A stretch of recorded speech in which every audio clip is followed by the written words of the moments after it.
نہیں دے رہے؟ نچلی سطح تک وہ فنڈز ٹرانسفر کیوں نہیں کر رہے؟ اختیارات ٹرانسفر کیوں نہیں کر رہے؟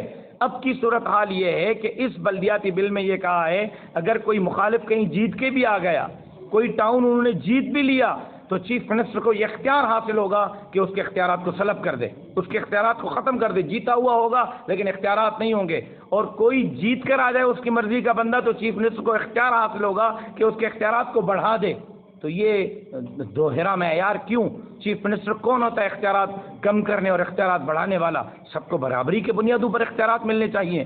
جتنی خوبصورت بجٹ وزیر اعلیٰ صاحب نے سندھ کی پیش کی ہے، اگر یہ بجٹ ہم پڑھ رہے ہیں تو ایسے لگ رہا ہے جیسے جنت میں آ گئے، بلکہ جنت کے بھی اعلیٰ ترین صورتحال پہ سندھ پہنچ گئی ہے۔ لیکن گراؤنڈ پہ آج جو میں چلتا ہوا یہاں عمر کوٹ تک پہنچا ہوں، ایسے لگ رہا ہے کسی قبرستان سے گھوم رہا ہوں، کسی جو ہے وہ زلزلہ زدہ اور آفت زدہ اور حملہ زدہ علاقے سے گزر رہا ہوں۔ یہ سندھ ہے جس سندھ کو آپ نے لوٹا ہے، جس سندھ کو آپ نے جو ہے اس حال تک پہنچایا ہے کہ نہ راستہ سلامت ہے، نہ اسپتال میں علاج ہے، نہ اسکول میں تعلیم ہے، نہ غریب کو دو وقت۔ اور آپ ووٹوں پر جو آپ سندھ اسمبلی میں حکمران جماعت کے ایم این ایز بیٹھے ہوئے ہیں، ایم پی ذرا ان کے فارم ہاؤسوں کو تو چکر لگا کے آئیں، اسی تھر کے فارم ہاؤسوں کو ذرا گھوم لیں، ان کے اسی عمر کوٹ کے فارم ہاؤسوں کو ذرا دیکھ لیں۔ جنہوں نے ان کو ووٹ دیا ہے وہ دو وقت کا کھانا نہیں کھا سکتے، اور ان کے فارم ہاؤسوں پر کتے کھڑے ہیں، وہ بھی گوشت کھا رہے ہیں۔ یہ ہے انقلاب، یہ ہے ڈیموکریسی، یہ ہے بے نظیر صاحبہ کا نظریہ، یہ ہے بھٹو صاحب کا نظریہ۔ ہم چاہتے ہیں کہ آپ عوام کو انصاف دیں، عوام کو حقوق دیں۔ عوام آپ کو آپ کے لیے میدان میں نہیں لا رہا، اپنے لیے آپ کو آگے کر رہا ہے، اور آپ نے ہمیشہ عوام کے حقوق پر ڈاکہ ڈالا ہے۔ اس وقت جمعیت علماء متبادل قوت اور قیادت ہے، اور سندھ کو ان مسائل سے جمعیت علماء اسلام نکالے گی انشاءاللہ۔ جس طرح 23 تاریخ کو کل یا پرسوں جو ہے کورٹ کا فیصلہ بھی آنا ہے، تو مجھے نہیں لگتا کہ 23 کو پٹیشن لگی ہوئی ہے اور 2 دن کے بعد ہونے والے انتخابات ملتوی ہوں، لیکن عدالت کی مرضی ہے، عدالت جو بھی فیصلہ کرے۔ مجھے نہیں لگتا کہ اب انتخابات کوئی ملتوی ہونے جا رہے ہیں۔ جی ہاں، ملتوی صرف پی ٹی آئی کی نہیں، جے یو آئی کی بھی ریجیکٹ ہوئی، جی ڈی اے کی بھی ریجیکٹ ہوئی، ہم بھی اس میں فریق تھے، عدالت میں ہم بھی گئے تھے۔ دوسری بات یہ ہے کہ آپ کا جو سوال ہے کہ جو جماعت اسلامی کے ساتھ معاہدہ ہوا تھا، دیکھیں معاہدے تو انہوں نے سب کے ساتھ کیے ہیں، معاہدے پر عمل کب کیا ہے؟ ہم چاہتے ہیں کہ معاہدوں پر عمل ہو، معاہدوں پر عمل کر کے اختیارات عوام کو لوٹا دیں، اپنے پاس نہ رکھیں، اور جب تک اختیارات عوام کو واپس نہیں لوٹائے جاتے تب تک اس بلدیاتی انتخابات کا کوئی فائدہ نہیں ہے۔ اسلام پورے پاکستان کے ساتھ ہمارا کوئی انتخابی اتحاد ہے، پورے صوبہ سندھ میں کسی وارڈ میں، کسی یونین کونسل میں پی ٹی آئی کے ساتھ ہمارا کوئی اتحاد نہیں ہے۔ میں واضح کر رہا ہوں، جے ڈی اے کے ساتھ ہے، جے ڈی اے کے ساتھ مختلف حلقوں پر، مختلف جگہوں پر ہم نے اتحاد کیا ہے، لیکن کسی سطح پر پی ٹی آئی کے ساتھ ہمارا کوئی اتحاد نہیں۔ آپ کا جہاں تک سوال ہے، پی ڈی ایم برقرار ہے اور پی ڈی ایم اپنے مقصد میں کامیاب ہوئی ہے، لیکن اب صرف مقصد یہ نہیں تھا کہ عمران خان کو ہٹانا ہے، جو ایجنڈا تھا اس کا وہ تو ابھی بھی چل رہا ہے۔ یہ جو پیٹرول اوپر جا رہا ہے اس کے ایجنڈے کے تحت جا رہا ہے۔ اسٹیٹ بینک جو ہمارا گروی پڑا ہوا ہے، سعودی عرب، چائنا، دبئی آپ کو فنڈز دینے کے لیے تیار بیٹھا ہے، لیکن عمران خان جو آئی ایم ایف سے معاہدہ کرایا ہے اس کے نتیجے میں وہ تعاون نہیں کر پا رہے آپ کے ساتھ۔ تو ابھی عمران خان کا گند بھی اٹھانا ہے، تو پی ڈی ایم کو یہ گند اٹھانے دیں تاکہ اس ملک کو بھی بچا سکیں اور اس ملک کے اندر کوئی معیشت کی بھی بہتری لا سکیں۔ اب تو جو کچھ اوپر جا رہا ہے، یہ جو پیٹرول اوپر گیا ہے عمران خان کے تحریری معاہدے کے نتیجے میں گیا ہے۔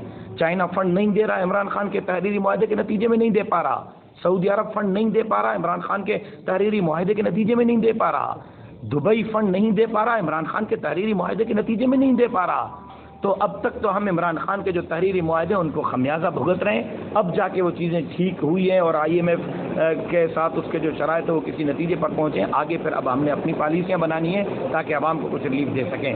جہاں تک آپ کی بات ہے، بہت اچھا سوال ہے آپ کا کہ جمعیت علماء کا دوہرا معیار ہے کہ مرکز میں جمعیت علماء پیپلز پارٹی کے ساتھ بیٹھی ہے اور یہاں پیپلز پارٹی کے خلاف تقریریں کر رہے ہیں۔ تو یہ سوال مجھ سے نہیں ہے، یہ سوال آپ سے ہے کہ جنرل الیکشن میں بھی یہاں پیپلز پارٹی کے مقابلے میں میرے مولوی کھڑے تھے، بلدیات میں بھی سب سے زیادہ امیدوار میرے مولوی کھڑے ہیں۔ لاڑکانہ میں بلاول صاحب کا مقابلہ میں نے کیا، نواب شاہ میں میری جماعت نے کیا، لیاری میں میری جماعت نے کیا، عمر کوٹ سے، تھر پارکر سے، ٹھٹا اور سجاول اور کراچی سے لے کر کشمور تک ایک ایک حلقے پر جمعیت علماء نے پیپلز پارٹی کا مقابلہ کیا، لیکن سندھ کے عوام نے 56 سیٹیں تشتری میں رکھ کر زرداری صاحب کو قومی اسمبلی میں دیں۔ پنجاب میں زرداری صاحب کی نمائندگی نہیں، ہم بات نہیں کر رہے۔ خیبر پختونخوا میں نمائندگی نہیں، ہم بات نہیں کر رہے۔ بلوچستان میں نمائندگی نہیں، ہم بات نہیں کر رہے۔ لیکن اگر سندھ کے عوام نے زرداری صاحب کو نمائندگی دی ہے تو پھر جو اسمبلی میں سندھ کے نمائندگی طور پر بیٹھا ہے، پاکستان کے لیے، پارلیمان کے لیے، آئین اور جمہوریت کے لیے ان سے بات کرنی ہوگی۔ جب تک عوام یہاں کی قیادت تبدیل نہیں کرے گا، اسی قیادت کو برقرار رکھے گا، تو پھر ہمیں اسی قیادت سے بات کرنی ہوگی۔ ہم عوام کے پاس آئیں کہ قیادت کو تبدیل کریں، اللہ کرے کہ عوام ہماری سن لے اور قیادت کو تبدیل کر لے۔ جب تک یہی قیادت ہوگی بامر مجبوری ان سے بات کرنی پڑے گی ہمیں۔ 2023 میں کیا دوبارہ لاڑکانہ سے لڑ رہے ہیں آپ؟ میری جماعت کا ہے اور ابھی بھی ہم لاڑکانہ عوامی اتحاد کے پلیٹ فارم سے الیکشن لڑ رہے ہیں، اور 2018 میں بھی وہ سیٹ ہم نے جیتی تھی، 2 دن کے بعد نتائج تبدیل کیے گئے۔ 2023 میں بھی اگر فیئر اور فری الیکشن ہوئے تو وہ سیٹ جمعیت علماء جیتے گی، پیپلز پارٹی نہیں جیتے گی۔ میرے ارادے یہ ہیں کہ میں تیار ہوں کراچی سے لے کر کشمور تک سندھ کو متبادل قوت اور قیادت دینے کے لیے انشاءاللہ۔ جی، کون سی حکومتیں جو IMF کے پاس نہیں گئی؟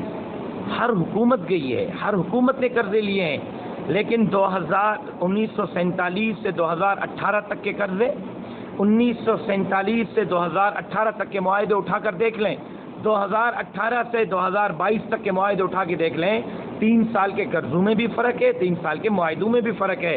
معاہدے تو چائنا کے ساتھ بھی ہوئے ہیں، معاہدے تو سعودی عرب اور UAE کے ساتھ بھی ہوئے ہیں، دنیا کے ممالک کے دنیا کے ساتھ معاہدے ہوتے ہیں، عالمی بینکوں کے ساتھ معاہدے ہوتے ہیں، کمزور ممالک کے طاقتور ممالک کے ساتھ معاہدے ہوتے ہیں، لیکن ایک ہے معاہدے کر کے اپنے ملک کو بہتری کی طرف لے جانا، ایک ہے کہ معاہدہ کر کے پھر اسٹیج پہ کھڑے ہو کے کہنا کہ ملک 3 حصوں میں تقسیم ہو جائے گا۔ تو یہ وہ ایجنڈا ہے جس کا 13 سال سے ہم تعاقب کر رہے ہیں۔ مولانا فضل الرحمان تعاقب کا اس وقت تو یہ اقتدار میں نہیں تھا، ہم نے کہہ دیا تھا کہ یہ ملک کا دشمن ہے، اب تو وہ اپنے منہ سے کہہ رہا ہے کہ ملک 3 حصوں میں ٹوٹ جائے گا۔ تو ہم ٹھیک کہہ رہے تھے کہ یہ پاکستان کا دوست نہیں، یہ پاکستان کا دشمن ہے، یہ پاکستان کو ترقی نہیں دینا چاہتا، یہ پاکستان کو توڑنا چاہتا ہے۔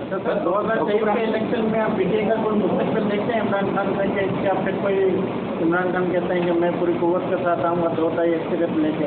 اگر فیض جاری رہا تو پھر سوچا جا سکتا ہے، لیکن فی الحال فیض کا اپنا فیض دیکھتے ہیں کہ کہاں پہنچتا ہے، اس کے بعد ہی اس پر کوئی تبصرہ کیا جائے۔ 3 سالہ کارکردگی اٹھا کے دیکھ لینا، فارن فنڈنگ کیس پہ نیب نے کیوں کارروائی نہیں کی، نیب نے سلائی مشینوں پہ کیوں کارروائی نہیں کی، نیب نے بنی گالہ کے کیس پر کیوں کارروائی نہیں کی، نیب نے مالم جبہ کیس پہ کیوں کارروائی نہیں کی، نیب نے پشاور میٹرو پر اور ٹرین پر کیوں کارروائی نہیں کی، نیب نے 1 ارب درخت پر کیوں کارروائی نہیں کی۔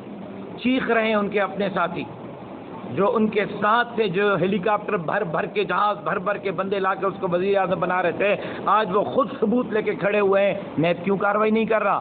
نیب کو صرف زرداری صاحب یاد آ گئے، نواز شریف صاحب یاد آ گئے، مریم نواز صاحبہ یاد آ گئی، اور پھر یہ اتنے بڑے اسکینڈلز کیوں یاد نہیں آ رہے؟ اور اب بھی 18 کروڑ روپے ماہانہ عمران خان کی سوشل میڈیا پر KPK کی گورنمنٹ استعمال کر رہی ہے، اب بھی جو ہے عمران خان صاحب KPK کا سرکاری ہیلی کاپٹر رکشے کے طور پر استعمال کر رہے ہیں، وہ نیب کو کیوں یاد نہیں آ رہا؟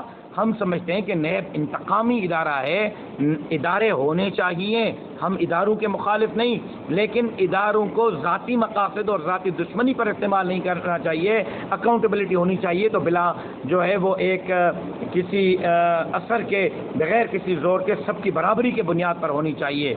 باقی آپ کی جو بات ہے کہ 2000 روپے، دیکھیں 2000 روپے ابتدا اس غریب کے لیے جس کے پاس 1 روپیہ نہیں ہے، جس کے پاس 1 روپیہ نہ ہو، جس کے پاس آٹا لینے کے پیسے نہ ہوں، جس کے پاس چاول لینے کے پیسے نہ ہوں، اگر اس کو ماہوار 2000-3000 روپے بے نظیر انکم سپورٹ کے ساتھ ساتھ مزید مل جاتے ہیں تو میرا خیال یہ کہ اس کو کچھ تو داد رسی ہوگی، لیکن امید ہے کہ یہ چیزیں آگے بڑھیں گی اور عوام کے ریلیف کے لیے مزید بہتر پیکیجز حکومت سامنے لائے گی۔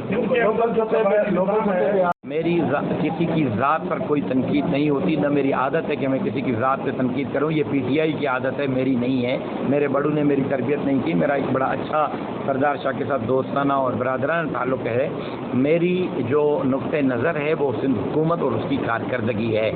آپ نے دیکھا کہ یہ جو ابھی ایجوکیشن کے آرڈر ہوئے پوری سندھ سراپا احتجاج تھی.